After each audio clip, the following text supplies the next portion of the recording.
So much shame. That was so scary for me. Just devastatingly lonely. It was too bad to be talked about. I don't remember any explicit kind of messaging around homosexuality being wrong, but it was totally in the air that we kind of breathed growing up. Secular and worldly, and if nothing else, not Christian. I just thought that was normal to try to hide this part of myself because I was terrified of if anyone finds out about this. So I say to the one who has that disposition, it has to be tough, but sometimes we renounce our dispositions for the sake of Christ. Just because I have a feeling doesn't make it right. Not everything natural is good for me. The scripture says that homosexuality is a sin. It's a corruption. It's a dysfunction. Same-sex attraction is a dysfunctional form of idolatry.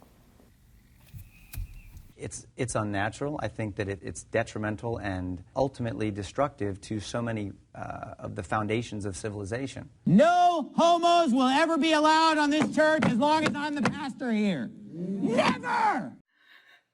All that stuff is living in your mind, it's living in your body, it's living in your spirit. And so you're aggressively denying despair, anxiety, depression, and that's what makes it really dangerous.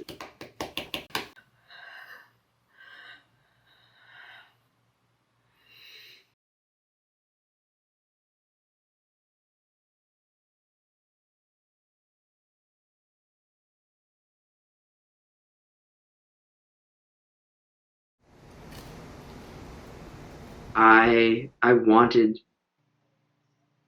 nothing more than to spend the rest of my life following who I believe to be a resurrected Jesus. I didn't know who I was if I wasn't a Christian, but I also knew that I was gay, and I didn't know how to not be gay. I always thought this is a part of my identity that I need to get rid of. And I would just learn how to manage my attractions and learn how to stifle myself. I am attracted to girls, and I'm not really sure what to do with my gender. And so I spent almost 10 years a part of Exodus International affiliates. And I was immediately put into reparative therapy. You've been told every day that what you're feeling is a sin, and it's an abomination. I was very, very literally suicidal. Negative attitudes toward LGBTQ relationships and identity have a horrible bearing on one's not just quality of life, but desire to live, period. That's where the tension is.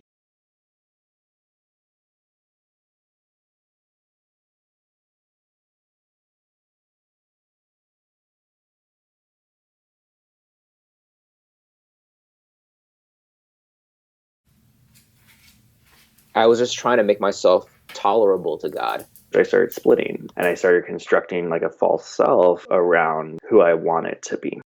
Chasing after God, I shouldn't want to kill myself. I didn't want to do anything with church and with God or Jesus.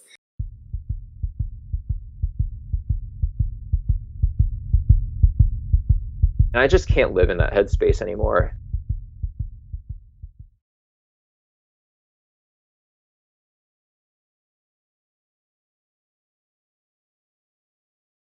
What does it even mean to be a Christian? If people are killing themselves because you've told them that God doesn't love them or God disapproves of who they are, that to me, at minimum, says maybe we should re-examine this thing for a second.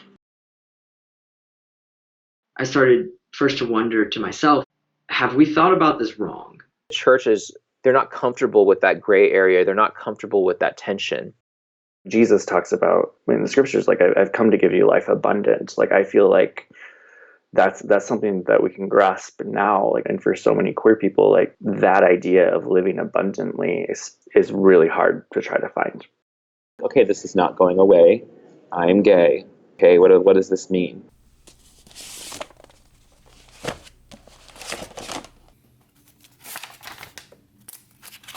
Finding any kind of resource was difficult. It was sort of like anything that said gay and Christian was like, oh my gosh, I can't believe this exists. But a lot of it was just stuff like I didn't relate to. I got tired of telling my story over and over and over. So I wrote it and I put it on this web page. And what happened instead was it kind of went viral. And I started hearing from all of these other gay Christians around the world who were, in some cases, really depressed, suicidal, felt like they had no one to talk to. I will basically say that the internet saved my life. If not by the internet, basically I will have been able to know that I still could live my relationship with God and still be queer. And so for me, that healing looked like connecting with people who are saying this is a reality, like queer Christians do exist. When we start to be honest about who we are and we start to create communities that actually genuinely care about one another, to me, that feels more like the spirit of Christianity. That's when you find healing.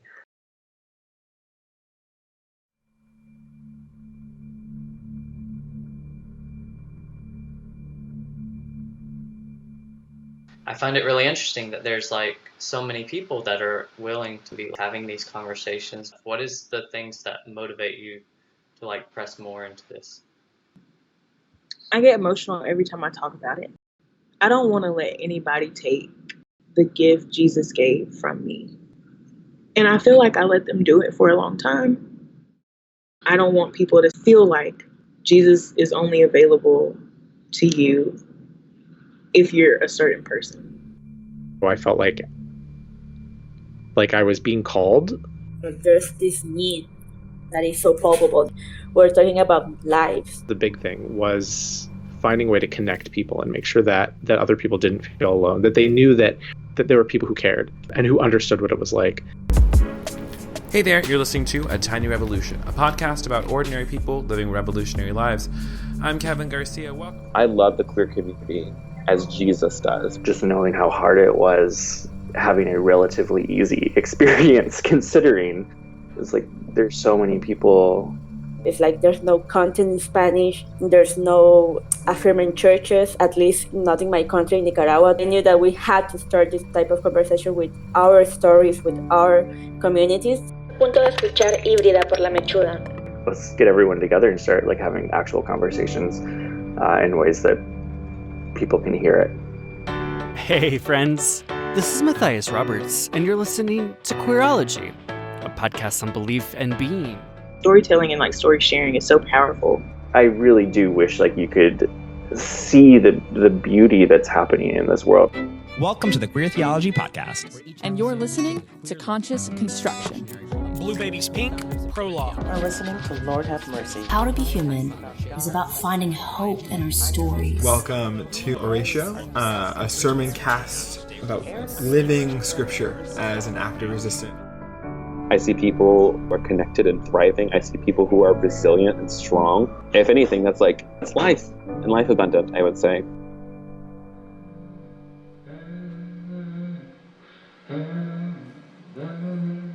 There is more love somewhere. There is more love somewhere. And I'm gonna keep on until I find it. 'Cause there is more.